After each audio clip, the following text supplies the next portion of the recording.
అడవి తక్కెళ్లపాడులోని క్రిస్టియన్ భవన్ వద్ద క్రైస్తవులు ఆందోళనకు దిగారు. క్రిస్టియన్ భవన్ను పాడుబెట్టడంపై క్రైస్తవులు ఆగ్రహం వ్యక్తం చేస్తున్నారు. వైఎస్ జగన్ తీరుకు వ్యతిరేకంగా మాజీ క్రిస్టియన్ కార్పొరేషన్ చైర్మన్ మద్దిరాల మాని ఆధ్వర్యంలో నిరసన ప్రదర్శన చేశారు. దళితుల ద్రోహి జగన్ అంటూ మండిపడ్డారు. గత టీడీపీ ప్రభుత్వ హయాంలో 2 ఎకరాల స్థలంలో క్రిస్టియన్ భవన్ను నిర్మిస్తే వైసీపీ పాలనలో దానిని పాడుబెట్టారని ఫైర్ అయ్యారు. అయితే వెంటనే క్రిస్టియన్ భవన్ను అభివృద్ధి చేసి అందుబాటులోకి తేవాలని డిమాండ్ చేశారు.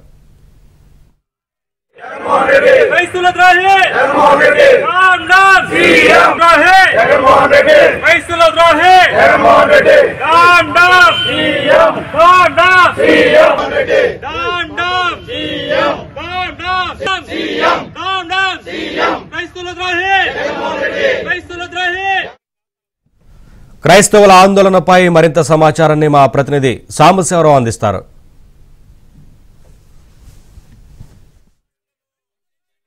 గుంటూరు శివార్లోని అడవి తక్కెలపాడు వద్ద ఉన్న క్రిస్టియన్ భవన్ వద్ద క్రైస్తవులు ఆందోళన దిగారు. మాజీ క్రిస్టియన్ కార్పొరేషన్ చైర్మన్ మద్దిరాల మాని ఆధ్వర్యంలో క్రైస్తవులు క్రిస్టియన్ భవన్ ని పరిశీలించడానికి రాగా ఇక్కడ అధ్వాన్న పరిస్థితులు, భవనం పాడుబడిన పరిస్థితి చూసి వాళ్ళు ఆగ్రహంతో రగిలిపోతున్నారు. గత టీడీపీ ప్రభుత్వంలో 2 ఎకరాల స్థలాన్ని క్రిస్టియన్ భవన్ కోసం కేటాయించి దాదాపు 16 కోట్ల రూపాయల నిధులు కూడా మంజూరు చేసి భవన నిర్మాణం 90% పూర్తి చేశారు. కానీ దళితుల మేనమామని చెప్పుకునే జగన్మోహన్ రెడ్డి మాత్రం 5 ఏళ్ల పాలనలో కనీసం దీని వైపు కన్నెత్తి చూడకపోగా దీన్ని పాడుబెట్టి దళితుల మనోభావాన్ని దెబ్బతీసే విధంగా ప్రవర్తించారంటూ కూడా వాళ్ళు ఇక్కడ క్రిస్టియన్ భవన్ ముందే బైఠాయించి నిరసన చేస్తున్నారు. ప్రస్తుతం అసలు మనతో పాటు క్రిస్టియన్ కార్పొరేషన్ మాజీ చైర్మన్ మాని ఉన్నారు. సార్ చెప్పండి, ఏంటి ఈరోజు ఎందుకు ఇక్కడ మీరు నిరసన చేస్తారు, ఏం చెప్తారు?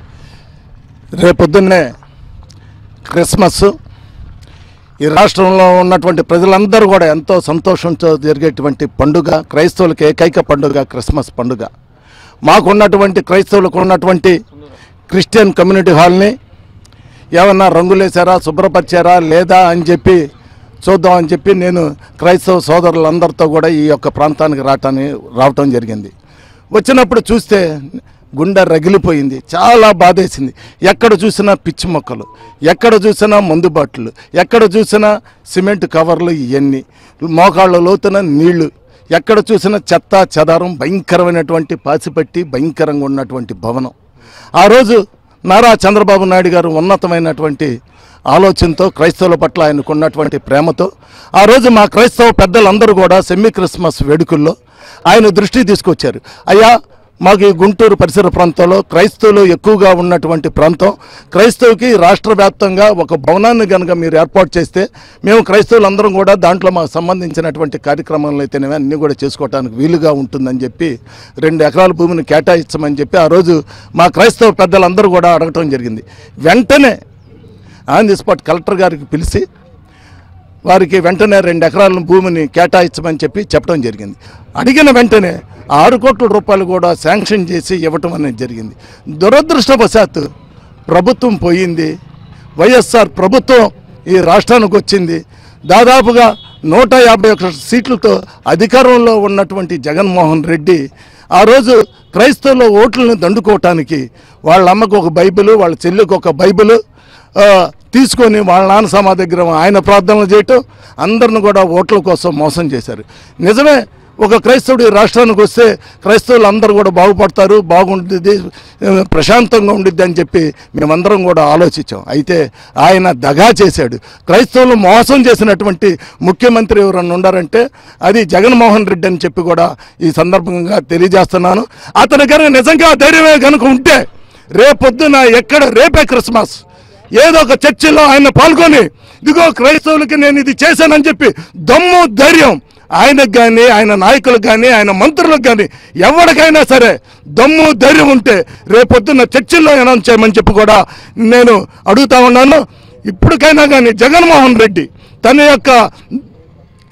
ఆయన యొక్క ఆలోచన విధానాన్ని మార్చుకోకపోతే రేపు రానున్నటువంటి రోజుల్లో ఈ రాష్ట్రంలో ఉన్నటువంటి క్రైస్తవులు అందరూ కూడా ముక్త కంఠంతో చెప్తున్నా, నిన్ను తరిమి కొట్టేటువంటి రోజులు దగ్గరగా ఉన్నాయి. నువ్వు క్రైస్తవ సమాజాన్ని నిర్వీర్యం చేసినటువంటి ముఖ్యమంత్రి నువ్వు, దగాకోరు ముఖ్యమంత్రి నువ్వు. నీ మాటలు నమ్మేటువంటి పరిస్థితి నిన్ను అందరం చూసాం.